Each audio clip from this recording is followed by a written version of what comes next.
America దిగ్గజం Tesla కంపెనీని ఒక చైనా కంపెనీ బీట్ చేసింది.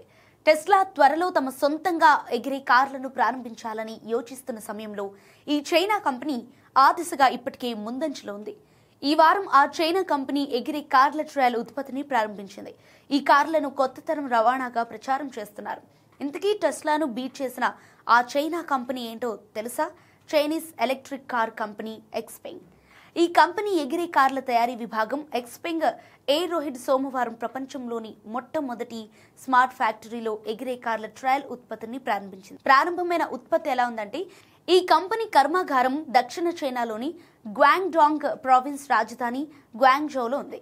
చైనా మీడియా కథనం ప్రకారం సుమారు 1,20,000 చదరపు మీటర్ల విస్తీర్ణంలో ఉన్న ఈ కర్మాగారం ఇప్పటికే ల్యాండ్ ఎయిర్ క్రాఫ్ట్ క్యారియర్ అని పిలుస్తున్న దాని మాడ్యులర్ ఫ్లయింగ్ కారు మొదటి దశను పూర్తి చేసింది. ఈ ప్లాంట్ ఏటా 10,000 ఫ్లయింగ్ ఎయిర్ క్రాఫ్ట్ మాడ్యూళ్లను ఉత్పత్తి చేయడానికి ప్లాన్ చేస్తుంది.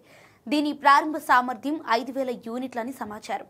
పలు నివేదికల ప్రకారం అయితే ఈ కంపెనీ ఎగిరే కార్ల ఉత్పత్తిలో ప్రపంచంలోనే అతిపెద్ద ఫ్యాక్టరీ అవుతుందని సమాచారం. ఈ కంపెనీలో ప్రతి 30 నిమిషాలకు ఒక ఎగిరే విమానం ఉత్పత్తి అవుతుందని అంచనా. టెస్లా వ్యవస్థాపకుడు ఎలన్ మస్క్ ఇటీవలే ఒక ఇంటర్వ్యూలో మాట్లాడుతూ తన ఎగిరే కారు ఆవిష్కరణ అత్యంత చిరస్మరణీయ ఉత్పత్తి ఆవిష్కరణ కావచ్చని అభిప్రాయపడ్డారు. రాబోయే నెలల్లో ఈ కారును ప్రవేశపెట్టవచ్చని ఆయన చెప్పారు.